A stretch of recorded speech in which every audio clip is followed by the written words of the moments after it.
Building rapport is essential for strong customer or client relationships. In fact, it's the basis of everything an entrepreneur does. Whether you're networking, pitching investors, or hiring someone, you have to be able to build rapport quickly and authentically. Schmoozing and building rapport really pays off. Researcher Al Roth had participants play the ultimatum game, where one person has to decide if they want to share or split a $10 reward with a stranger. Roth found that when he let the two participants talk before the game started, there was an 83% increase in offers. So, you want to build rapport as much as possible before going into any business interaction because it translates into a higher bottom line. One of the most overlooked nonverbal techniques people miss is the power of seating. As an entrepreneur, you are probably constantly having coffees with customers, bringing prospects into your office, or pitching in a client's office. And the same opportunity always presents itself. Where do you sit? Or how should you arrange your office? So a fascinating study was done on how seating affects negotiations and meetings. Researchers wanted to test the myth of the Knights of the Round Table. They wanted to know if a round table is really the best option and how seating affects a person's mental space. Interestingly, they found that the worst place to sit is directly across from someone. When we sit people directly across from each other, three things happen. First, they recall less of what is said. Second, they speak in shorter sentences. And third, they say no more often. So, when pitching a client, talking to an investor, or meeting with someone over coffee, you want to put yourself at a nonverbal advantage. The researchers found that angled seating leads to more yeses. So set up your office so your guests are seated at an angle, towards your desk. At a coffee shop or dinner meeting, sit diagonally. Take the corner seat or sit at a curved booth. This will make your meetings much more successful. I love this study because it's really easy to implement and immediately impactful. The next tip for building rapport is to keep your hands visible as much as possible. Now, the hands are very powerful non-verbally, and the reason for this is because our hands are trust indicators. And I wanted to show you this very odd, interesting image. This is an artist's rendering of how the brain views the body. So the parts of the body have been enlarged for how much attention the brain pays to them. So as you can see here, the hands are the largest part of the body. Most people guess that the eyes are the first place that our brain looks, but actually our hands are subconsciously the place that our brain looks first. And this makes sense from an evolutionary perspective when you think about it, because in our caveman days, and someone was approaching you from afar, another person, you wanted to make sure that they weren't carrying a weapon to attack you. You wanted to make sure they weren't carrying a spear or a stone. And so our brain looks at hands first subconsciously to keep us safe, to protect us, to make sure that the person who we're talking to doesn't have a weapon that could hurt us. So we still do this. We still view the hands as trust indicators. So if you don't have your hands visible, it becomes very hard for other people to trust you because they can't see your hands, and subconsciously this doesn't allow them to completely let loose around you. So for building rapport, you want to keep your hands visible as much as possible. This is one of the most important things to practice from the course, is just showing your hands and always keeping them visible. Keeping them above the desk, don't put them in your lap. Avoiding putting your hands in pockets and not underarm crossing so that your hands are hidden like in this photo. Don't sit on your hands. I often see women will sort of sit or tuck their hands under their legs. Also, men do this occasionally, especially if they're holding a notebook. They'll put their hands underneath the notebook. So always keeping your hands visible. Once you start to get in the habit of this, it becomes very natural, and you will notice that it will become easier to build rapport and connection because people can trust you because they can see your hands. And an interesting little fact here is that research has shown that jurors who are rating defendants on their character traits find defendants who put their hands under the table are more sneaky and more mistrustful. So the exact same defendant is rated more negatively if people can't see his hands. So that just gives you a small glimpse into the power of just having your hands visible and how much easier that's going to make your connection. On the topic of hands, let's talk about the handshake. The handshake is incredibly important for building rapport. Research has shown that a handshake is equivalent to 3 hours of face-to-face time. That's because the power of touch is so strong that it really fast forwards your connection. So you always want to start interactions with a handshake every single time you meet someone. And you want to make that handshake as strong and confident as possible, because you can tell a lot about a person from a handshake, and that's going to signify non-verbally to the person you're speaking with, whether that's a client, a new contact, an investor, that you're confident, that you're to be trusted, that you are who you say you are. So here are the different characteristics of a strong handshake. First, you always want to make sure that it's firm, and I would definitely practice this with honest friends so that they tell you it's not too strong. You don't want a grip-like handshake. The direction of the handshake should be straight up and down, no side to side. You definitely want to have that movement. Motion and speed, so again, that straight up and down bounce. I always say that the 3 up and down, 1, 2, 3, and that speed is a good way to do it. And again, I would practice this with friends and see what feels natural to you. The timing and pumps, a lot of research has been done on handshakes that say that 3 pumps are the best thing to do if you're trying to build connection. That is what people naturally do anyway. So I would definitely practice with the 3 pumps and that 1, 2, 3 timing. Dryness, always try to dry your palms if you can, either on the side of your pants or on your legs. I know that's a little bit of a nervous gesture, which we're going to talk about later, but it's always better to have a dry handshake, even if that means drying off your hands a little bit beforehand. Doubling up, a couple people have asked me, what does it mean when someone clasps hands? This is the typical politician's handshake because it does double the amount of touch space.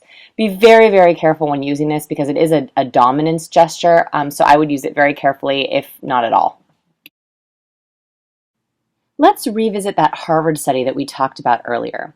Remember that we learned that power posing can increase your good hormones, testosterone, and decrease your stress hormones, cortisol. So I want to go specifically into what are those power poses? What are the poses that actually increase your testosterone and lower your cortisol levels? So here are 5 pictures of different poses that are very testosterone producing.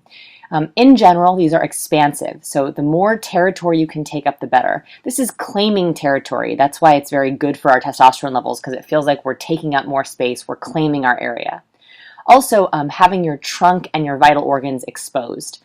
That is a very confident producing behavior. When people are nervous, they like to protect their trunk or their organs. So exposing your chest, having your legs firmly planted widely, those are all very, very strong, confident poses. Also, you'll notice that in these poses, almost everyone has their head and chest up, either straight forward or actually up towards the sun. I always say try to find the sun. If you can get your forehead and chin and chest all pointed upwards. This not only takes up more territory, but it's also a very optimistic pose that increases our testosterone.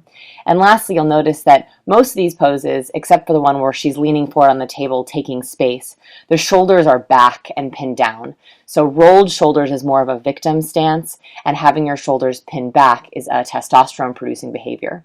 So when you are getting ready to meet with a client, when you're getting ready to pitch, these are the high confidence poses you want to do before walking into the room. And I'm emphasizing before walking into the room because we're going to learn that these are a little bit aggressive if you do them in the room. So these are the before poses.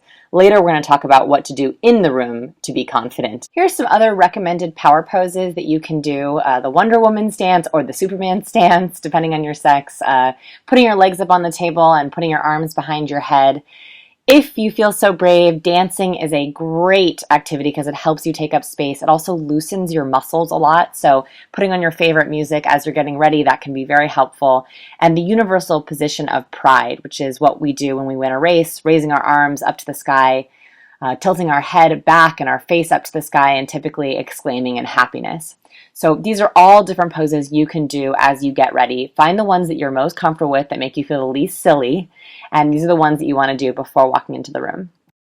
Quick interesting fact here, those poses are actually taught to female law enforcement officers because it not only increases their own testosterone, but it makes them look more confident. So they're actually encouraged to splay their legs and widen their stance much more than normal to look more in control and to feel more in control. Let's talk about some of the low confidence poses that decrease your testosterone and increase your cortisol. These are the poses you want to avoid at all times, not only before you walk in the room, but also in the room. You want to avoid these poses. In general, they're contracted. So you're taking up less physical space. Your arms are tight to your body. Your legs are tightly or closely pressed together. You're taking up as little space as possible. Typically, your vitals are protected. That's either in the groin area or in the torso area, either with your arms crossed or your hands in front of your crotch. Those are vulnerable poses. Your head down or bowed. This is a very submissive victim behavior, and again, it is very cortisol producing. So you always want to have your head up and pointed towards the sky. Anytime you have your head down or bowed down, it's a submissive stance, and usually the shoulders are rolled in as well. So these are all things you want to avoid as much as possible, both before and while you're in the room. This is an advanced technique because it does take a little bit of practice and you can't use it every time. You really have to be able to read the situation, but it's very powerful once you can master it. So touching the elbow can create closeness. The elbow is also, the reason why I choose that area is because it's typically more neutral. It's not as intimate as the shoulder or back. So the elbow is a way that you can touch someone to build rapport. Remember that touch increases trust and closeness because it releases oxytocin, and oxytocin is a bonding hormone in the brain. That's a very simplified version of what it does, but it helps us connect and bond with someone. So that's why touch is so powerful. It actually releases a special hormone in our brains. Now, there was an interesting study done by researchers at the University of Minnesota, and they wanted to see if touching the elbow could create rapport and honesty more quickly. So what they did is they set up a phone booth and they left a coin in the phone booth. And they waited until someone entered the phone booth, and then they had an actor walk in and say, "Hey, did I leave my coin?" In one set of the experiment, the person touched the elbow of the stranger.